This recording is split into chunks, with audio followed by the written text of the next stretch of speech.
एक गांव में दो औरतें कमला और सावित्री आपस में हंसी ठिठोली और बातें करते हुए जा रही थी। पता है कमला, मेरे पतिदेव से बहुत लड़ाई हुई कल। पता नहीं कहाँ से कोई फिल्म देखा है और बड़े स्टाइल मारते हुए बोले, एक्सक्यूज मी, गाल पर चुम्मा लेना है, परमिशन दोगी? अच्छा, फिर मैंने बोला क्या नौटंकी है, रोटी बनाऊं कि इश्क लड़ाऊं? और फिर घर में सब हैं, ऐसे कैसे खुलेआम चुम्मा चुम्मी? अच्छा थोड़ी लगता है। फिर क्या हुआ? फिर क्या, टूट पड़े मुझ पर और गाल पे जोर से चुम्मा लिया, साथ में काट भी दिया। ये देख निशान। हाय, मेरे पति ऐसा कुछ कमाल क्यों नहीं करते? बड़ा मजा आया होगा तुझे, है ना? क्या खाक मजा आया। इसी चक्कर में कल खूब लड़ाई हुई और अब आज रात उनका जन्मदिन है। समझ नहीं आ रहा कि ऐसा क्या करूं कि सब ठीक हो जाए। कोई अच्छा गिफ्ट दूं क्या? तभी उनके सामने ठेले पर बहुत सारे लॉकेट और दूसरे गिफ्ट आइटम्स लिए एक ठेले वाली आ रही थी, जो कि यक्षिणी थी। लॉकेट ले लो, लॉकेट। एक बार अपने पति को पहनाओ और हमेशा अपने प्यार को बढ़ाओ। लॉकेट ले लो, लॉकेट। अरे कमला, ये लॉकेट तो बहुत सुंदर लग रहा है, मैं यही ले लेती हूँ उनके लिए। अरे नहीं रे सावित्री, ये जो ठेले वाली है ना, ये बहुत चालाक है। इसके लॉकेट जादुई है, जादुई। जादुई लॉकेट? क्या बोल रही है कमला? तुझे कैसे पता? अरे ये बड़ा मटक मटक के पूरे गांव भर में सामान बेचती है। मेरे पति सुरेश खेत से वापस आ रहे थे तो उन्होंने एक दिन इससे एक लॉकेट लिया था। पता है फिर रात में क्या हुआ? क्यों भाभी, आपके पति के लिए लॉकेट दूं? आपके पति आपकी तरफ खींचे चले आएंगे, प्यार ही प्यार होगा आप दोनों के बीच। लॉकेट तो बहुत सुंदर है, क्या कहती हो कमला, ले लूं एक? अरे जाओ जाओ, रोज रोज भला तुमसे कौन लेगा लॉकेट? जाओ, नहीं लेना। अरे देखने तो दे। अरे लेना ही नहीं तो देखना क्यों? जाओ जाओ, नहीं लेना है। अरे जाओ जाओ, आगे बढ़ो। हाँ हाँ, जा रही हूँ। भगा क्यों रही हो भाभी? लॉकेट ले लो, लॉकेट। सावित्री, मैं बोल रही थी कि इससे लॉकेट बिल्कुल मत लेना, जादुई लॉकेट है इसके। हाँ तो क्या हुआ जब तुम्हारे पति ले गए थे? अरे हाँ, सुरेश ले गए थे और गले में पहन लिया। फिर क्या हुआ? रात में 2 बजे वो मेरे बगल में सो रहे थे, अचानक उठकर बैठ गए और नींद में चलते हुए जैसे ही दरवाजा खोला, मेरी नींद खुल गई। मैंने उठकर उन्हें आवाज लगाई, लेकिन वो मेरी आवाज ही नहीं सुने। मैं उनके पीछे पीछे गई, वो नींद में चले जा रहे थे। अंधेरा था, वो बाहर वाले कमरे का दरवाजा खोलकर घर के बाहर निकल गए। मैं हैरान परेशान नंगे पांव उनके पीछे जा रही थी और जोर जोर से उन्हें आवाजें लगा रही थी, लेकिन वो सुन ही नहीं रहे थे, जैसे बहरे हो। जब मैं उनके पास पहुंची तो मैंने उनका हाथ पकड़कर उन्हें रोकने की कोशिश की, लेकिन फिर भी वो नहीं रुके, मुझे धक्का मारकर आगे बढ़ते गए। मुझे समझ नहीं आ रहा था कि मैं क्या करूं। मैं जाकर के उनके सामने खड़ी हो गई।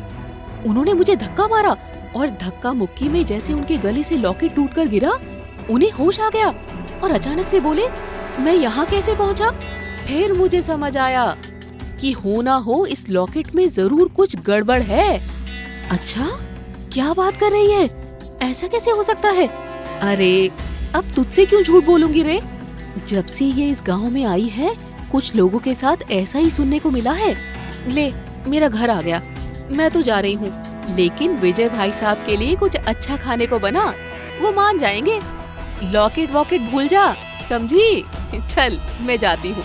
कमला के जाते ही सावित्री ने मन में सोचा, जरूर ये कमला को मुझसे जलन हो रही है कि मेरे पति मुझसे इतना प्यार करते हैं, वो नहीं चाहती कि वो और मुझसे प्यार करे।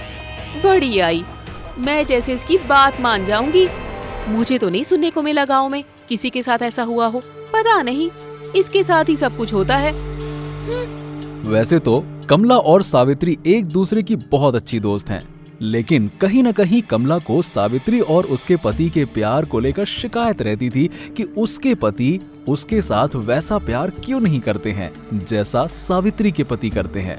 यही सब सोचते हुए सावित्री एकदम से पलटी और उस ठेले वाली यक्षिणी के पास जाती है और उसे आवाज लगाकर रोकती है। अरे ओ बहन, क्या सच में तुम्हारे लॉकेट को पहनकर मेरे पतिदेव मुझसे और प्यार करेंगे? हाँ भाभी, यकीन नहीं होता तो आप एक ले जाकर देख लो। हाँ, मुझे ये वाला दे दो, ये बहुत खूबसूरत लग रहा है। आज रात मैं अपने पति को उनके जन्मदिन के बदले गिफ्ट दूंगी। फिर आज रात हम दोनों खूब प्यार करेंगे। सावित्री एक बहुत ही खूबसूरत लॉकेट खरीदकर अपने घर आ गई और रात को 12 बजे धीरे से उठती है और अपने पति सुरेश को नींद से उठाती है और बोली, ओ जी, जन्मदिन की बधाई हो आपको। एक गिफ्ट देना है, परमिशन देंगे? हाँ, बिल्कुल पेश किया जाए। देखें तो आज हमारे जन्मदिन पर क्या कमाल करने वाली हैं आप। दिखाइए दिखाइए। कमाल तो आप करेंगे ये पहनकर।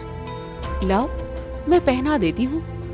सावित्री ने जैसे ही लॉकेट विजय को पहनाया, विजय को एकदम से झटका सा लगा और उसकी आंखें नीली हो गईं। उसने सामने बैठी सावित्री को एक जोर का धक्का मारा और कमरे के बाहर जाने लगा।